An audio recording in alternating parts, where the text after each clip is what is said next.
Hello and welcome to my YouTube channel. My name is Angela and this is the Angie Culture, your go-to hub for all things self-improvement and personal development. Let's dive right in.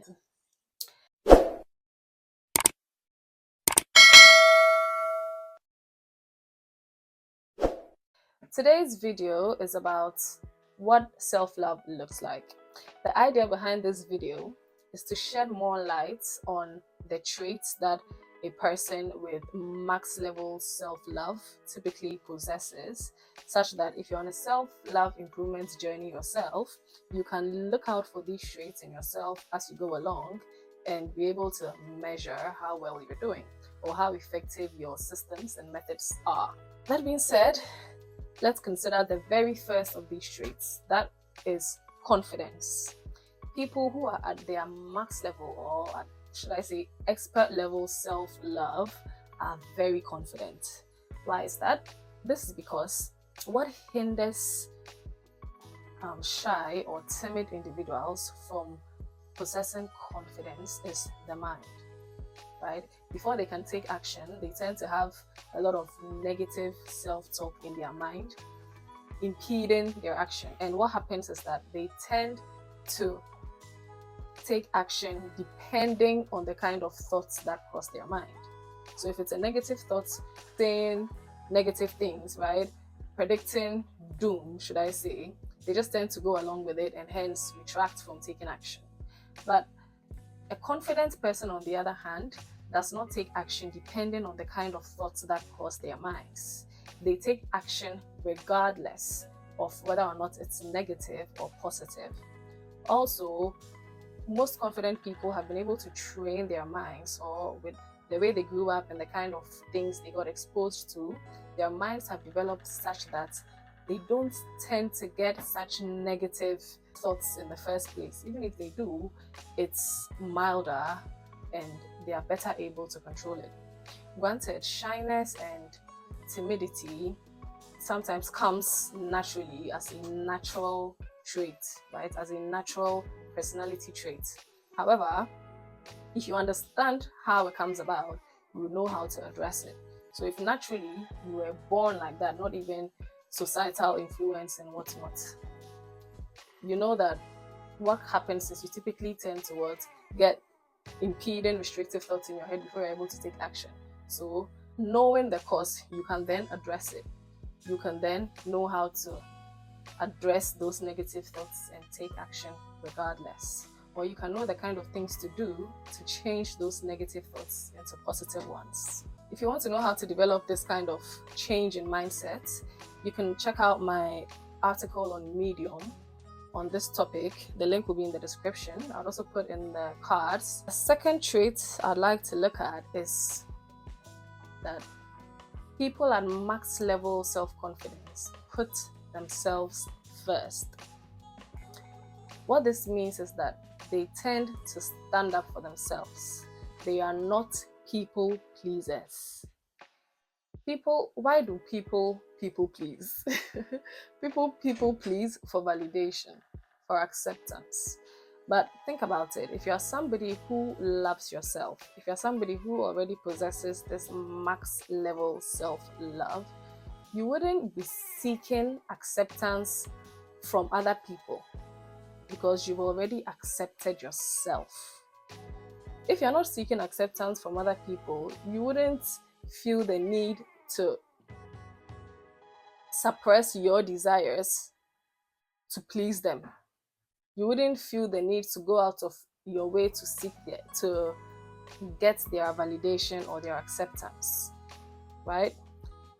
So that being said, these people stand up for themselves if they have to.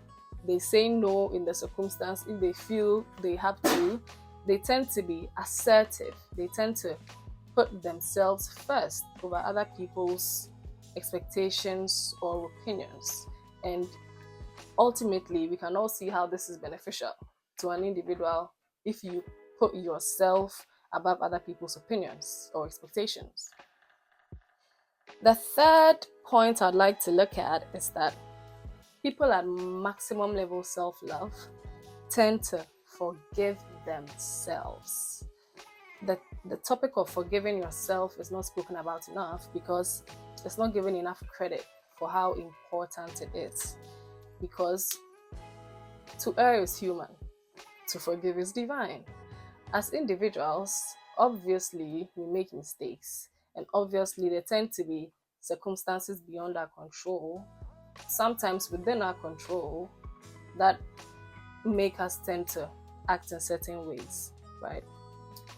What we need to learn is how to forgive ourselves when we do something negative, because the effects of not forgiving yourself is the mind, is you tending to believe that you are a bad person. Let's say what you did was something bad and you've not forgiven yourself for it, right?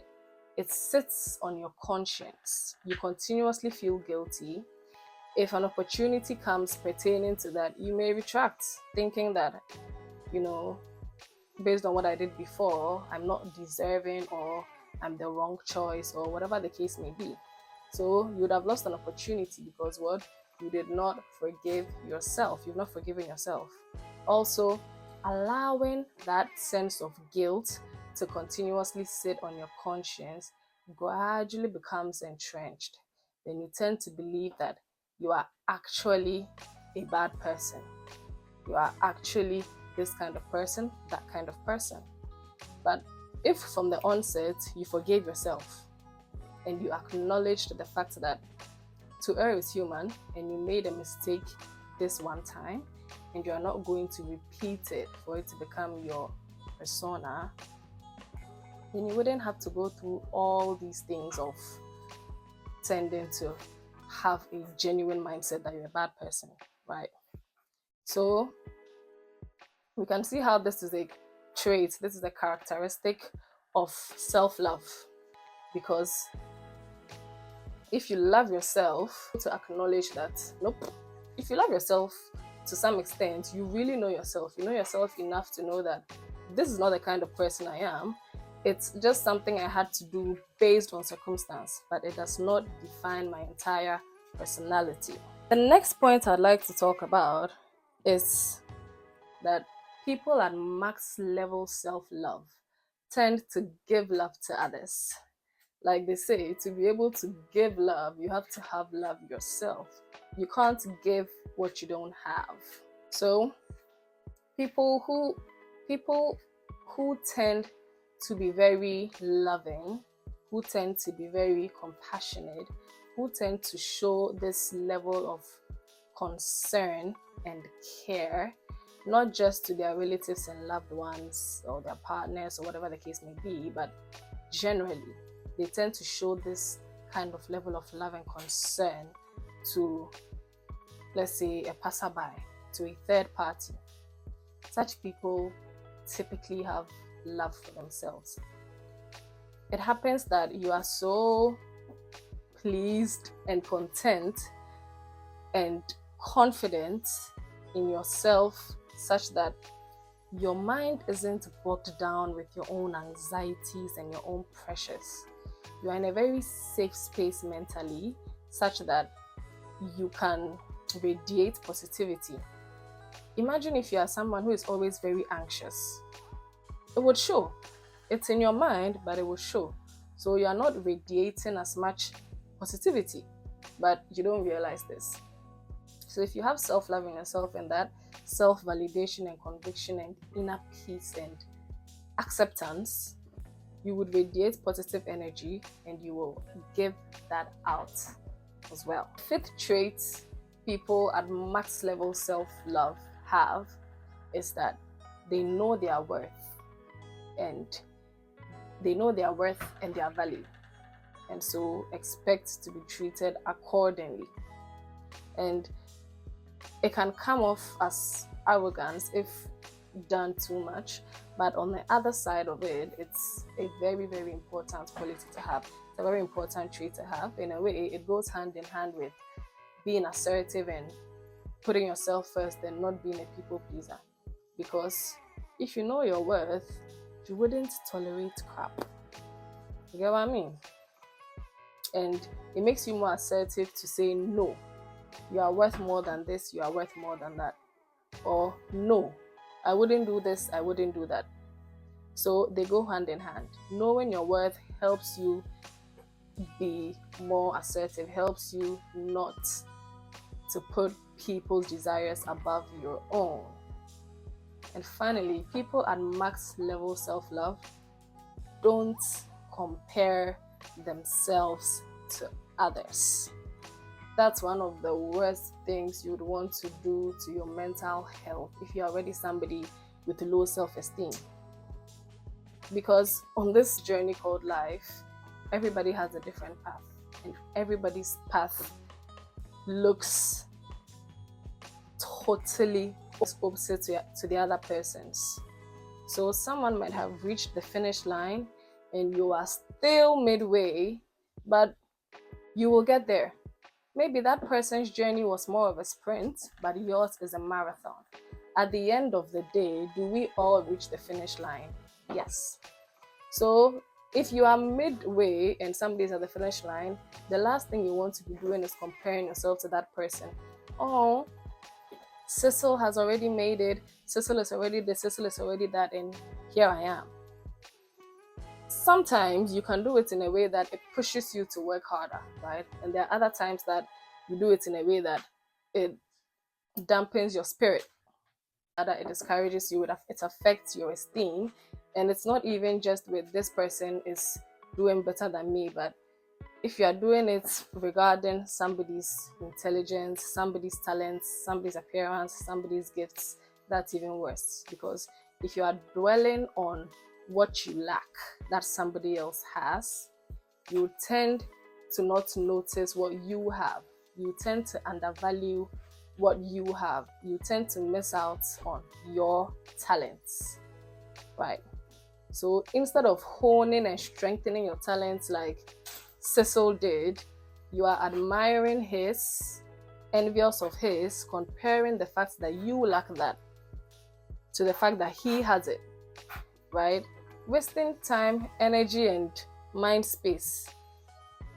Whereas you could have been honing your talents. And obviously, as we can imagine, it's detrimental to self-love and self-acceptance and validation and overall self-betterment. So people who are max level self-love do not compare themselves to others. So it's something you can make a conscious effort not to do. This as well, I'll put a link in the description to an article I wrote on Medium about this. Have a read on that for detailed information and know-how on how to go about not comparing yourself to others. Today's video, brief, short, sweet, and nice. So we'll end it here. As always, don't forget to like and subscribe, and I will see you on the next one.